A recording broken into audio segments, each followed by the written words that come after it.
যে অপরাধে একজন সাধারণ নাগরিকের বিচার হবে, একই অপরাধ দেশের প্রেসিডেন্ট করলে তারও বিচার হবে। যার অধিকার যেখানে লঙ্ঘিত হবে, ন্যায় বিচার পাওয়ার অধিকার তার থাকবে।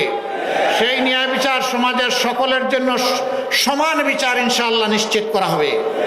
আমরা আগেই বলেছি, জাতিকে বিভক্ত করতে চাই না, জাতিকে ঐক্যবদ্ধ করে আমরা সামনে আগাতে চাই। এই জন্য আমরা 3টা শর্ত মাত্র দিয়েছি। এই শর্ত আমাদের রাজনৈতিক সাংগঠনিক শর্ত নয়, এটি বাংলাদেশের জনগণের শর্ত।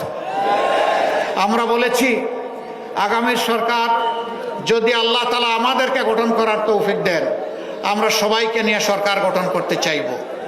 আপনারা দোয়া করবেন।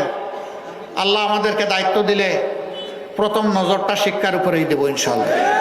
মুসলমান, বৌদ্ধ, খ্রিস্টান, নারী, পুরুষ, শিশু, আবাল, বৃদ্ধ, বনিতা, যার অধিকার যেখানে লঙ্ঘিত হবে, ন্যায় বিচার পাওয়ার অধিকার তার থাকবে।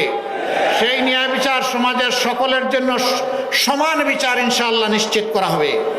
যে অপরাধে একজন সাধারণ নাগরিকের বিচার হবে, একই অপরাধ দেশের প্রেসিডেন্ট করলে তারও বিচার হবে। তিনি এখানে অবশ্যই কোনো বৈধতা অথবা কোনো ইম্পিউনিটি তিনি পাবেন না, তাকেও বিচারের মুখোমুখি হতে হবে।